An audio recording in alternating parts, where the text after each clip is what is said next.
Bonjour, je suis très content de me présenter devant vous pour vous faire les briefings de mon autobiographie.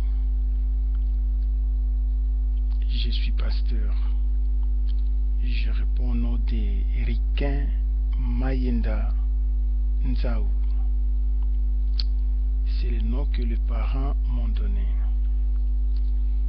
Je suis originaire de la République démocratique du Congo en Afrique, dans la province du Bas-Congo et dans le district du Bas-Fleuve, dans la commune de Tiela, dans le village Ngandachanga et Yimanteni. Je suis né à Boma le 4 août 1969 à l'hôpital Croix-Rouge.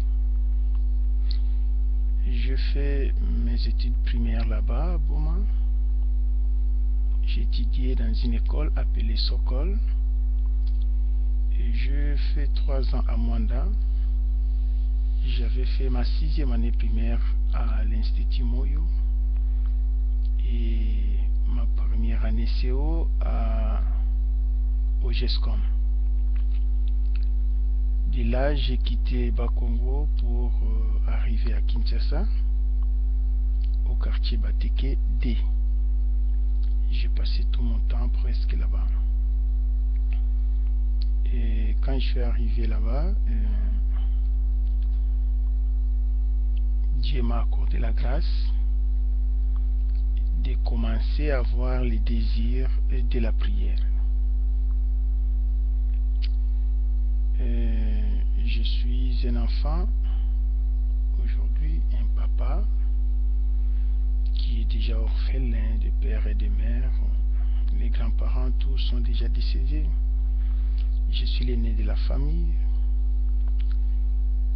Ici, une famille chrétienne de 7 personnes, 3 filles et 4 garçons. Il y a la cadette est déjà décédée, une autre fille que je ne connais pas jusqu'à aujourd'hui, elle est à Kabinda. Je m'y suis rendu pour la voir, mais malheureusement j'ai été déçu et elle ne m'avait pas reçu favorablement. On ne s'était pas rencontrés. On se verra un jour.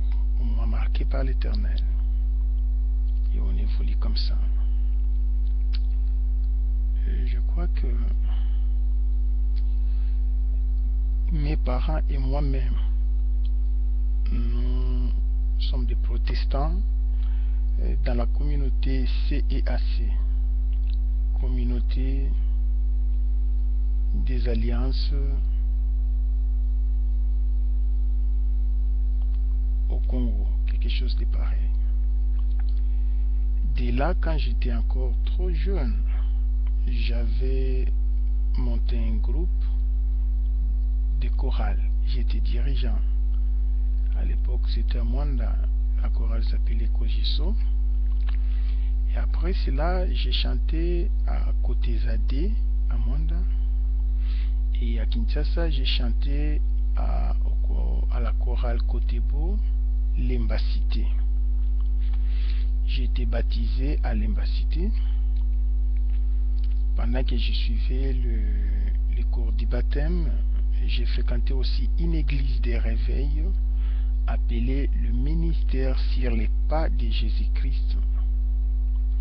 À ce temps-là, il y avait l'assemblée de Kayangi à Lemba qui avait plus de succès. Et à Matete, il y avait le ministère sur les pas de Jésus-Christ qui vient d'engendrer toutes les églises que vous voyez aujourd'hui, dirigé par le pasteur Charles Lessi, le visionnaire. Il était accompagné de plusieurs encadreurs. Il y avait les pasteurs Simba, les pasteurs Henri qui sont déjà décédés. Il y a le prophète Godé Botonvia. Il y avait Maman Chantal Lessi, il y avait Roger Lessi, Denis Lessi. Les deux étaient plus dans des voyages à Lubumbashi. Il y avait des pasteurs Lesoka et tant d'autres qui nous encadraient. À cette époque, nous étions en Ngoufou. L'église n'avait même pas 100 personnes. On était des locataires. Le mal d'être locataire, on est nomade. On avait quitté Ngoufou pour aller à la 3e rue des Bonhommes. C'est de là que moi j'avais choisi pour aller à Motel Fikine avec les pasteurs Henri Samba et Simba. Les deux pasteurs m'ont formé dans la structure de jeûne et prière, l'endurance dans la prière. Et après, le prophète Godet m'avait récupéré, il m'a appris à prêcher, il m'a enseigné, il m'a appris à modérer. J'ai quitté Motel Fikine pour commencer à fréquenter une église vulgairement parlant, Grand Liboulou, vers l'école technique, l'école Kitomesa, dans la commune de Kisenso déjà, frontalier à Matete bien sûr. Alors j'ai commencé là-bas le travail. J'ai dirigé l'église de mon père spirituel, Godet Botonvia, pendant 3 ans. Après les 3 ans, j'avais démissionné. Je suis resté en stand-by pendant 2 ans. Par après, l'Éternel m'a appelé au ministère. Comment cela s'était passé? Quand j'étais dans l'église de mon père spirituel, un jour j'avais fait un songe. L'Éternel me parla et il a dit: l'église s'appellera Méjec. J'avais écrit sur mes archives. Et quand j'avais démissionné, le prophète avait organisé une réunion cherchant les noms de l'église. J'avais dit Méjec, on n'avait pas accepté. Je le sais. Quand Dieu m'avait appelé au ministère, quand j'ai eu la vocation ministérielle, j'ai fait 6 mois à l'intérieur de la maison, dans la maison d'un certain frère qui s'appelait Kalo. Il est déjà mort. Nous avons commencé les intercessions là-bas. Pendant 6 mois, nous avons totalisé 49 personnes. À ce temps-là, nous sommes sortis, nous sommes allés à Baoumbu. Je crois Baoumbu 2, numéro 9. C'est là que nous avons évolué jusqu'à ce que l'église ait de l'ampleur. On a totalisé plus de 150 personnes. On cherchait un autre lieu pour l'église et aujourd'hui nous sommes à Baoumbu 142B. La dernière parcelle de Baoumbu 1, c'est là où nous évoluons. Et j'avais fait un autre songe où on me dit le nom de l'église, la cité fidèle. Je me suis réveillé. On m'a donné des noms et je n'ai fait que composer les deux noms. C'est cela qui a fait Méjec, la cité fidèle. Méjec, c'est-à-dire la mission évangélique de Jésus-Christ, la cité fidèle. Nous avons continué le travail de Dieu. Évidemment, le premier ministère que Dieu m'a donné, c'était le ministère prophétique. Bien après, Dieu m'a donné le ministère pastoral. 7 ans plus tard, il y a eu une naissance à moi du ministère évangélique, le ministère d'évangélisation. C'est de là que j'ai commencé à organiser des grandes croisades bibliques. Je suis le premier pasteur à organiser autant plus de croisades dans la commune de Matete. Par année, j'organisais 4 croisades. Et dans toutes les croisades, il y avait des réussites. Et tout le monde parlait de moi. Les succès étaient croissants. Que Dieu soit loué. J'ai formé les enfants dans le Seigneur. Les enfants ont formé d'autres enfants. Les églises continuent à évoluer. L'église mère, c'est à Matete. Et nous avons des cellules, des sous-paroisses.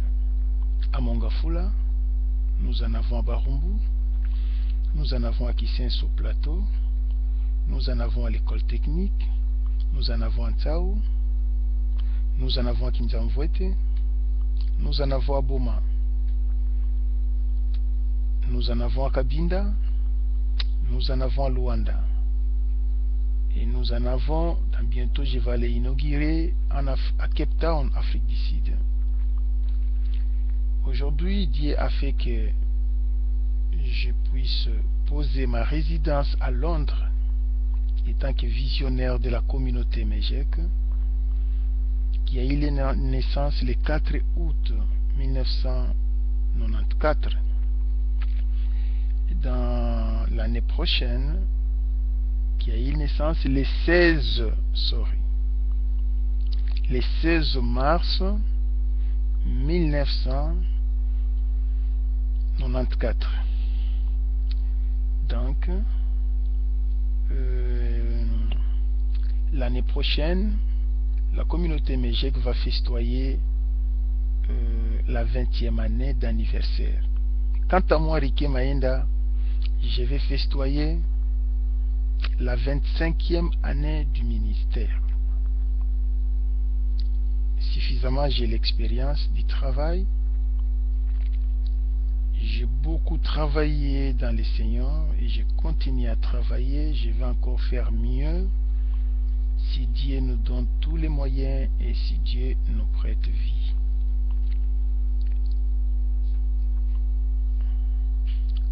Je suis là, je suis marié. Et dans très bientôt, il y aura autant plus de témoignages qu'on va commencer à donner. Dieu, quand il appelle quelqu'un vocationnellement, Dieu donne, il dispose le lieu de la mission. Quand Dieu donne l'itinéraire de la mission, primo, secondo, Dieu doit donner le frais de mission, qui est l'ensemble des charismes que l'homme peut avoir et d'autres potentiels, le matériel, la finance, ainsi de suite. Tierso, l'homme attendra jusqu'à ce que Dieu va donner l'ordre de mission. Tu peux avoir le frais de mission, n'allez pas encore. Attendez.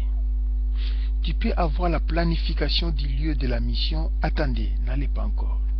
Jusqu'à ce que Dieu va te donner ce que nous appelons l'ordre de mission. C'est ce que Dieu donne. À partir de frais de mission que Dieu te donne, toi-même, l'homme, tu vas élaborer la vision. La vision du travail sera élaborée en fonction des frais d'émission que Dieu te donne. Dieu ne donne pas la vision, mais c'est l'homme qui élabore la vision du travail. On ne parle pas du don de la vision. Non. Quand la Bible dit le peuple sans révélation, c'est le peuple sans frein. Cela voulait tout simplement dire, on ne parle pas du don de la révélation, mais la révélation qui est synonyme à la vision.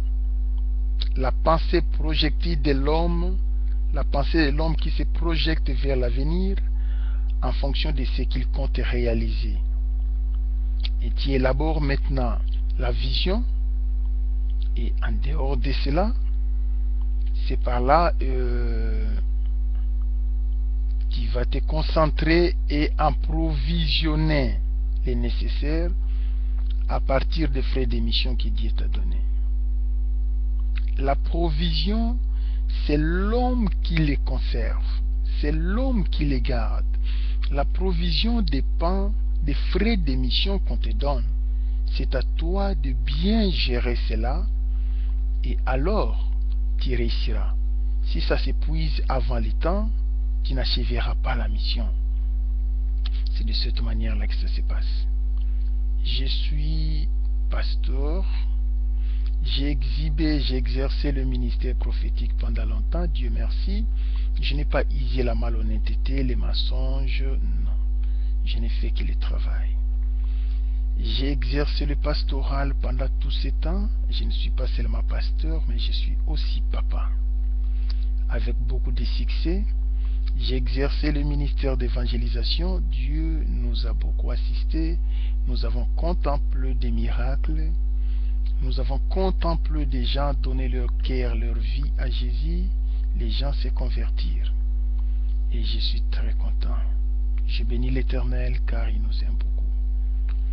Voilà d'une manière brève de ce que je pourrais vous présenter comme étant l'autobiographie de l'homme qui vous parle, Rikin Mayenda. Full option. Père Abraham. Force tranquille. Que Dieu vous bénisse. Ceux-là qui m'ont bien écouté, que la paix et la grâce du Seigneur vous accompagnent. Au nom de Jésus-Christ.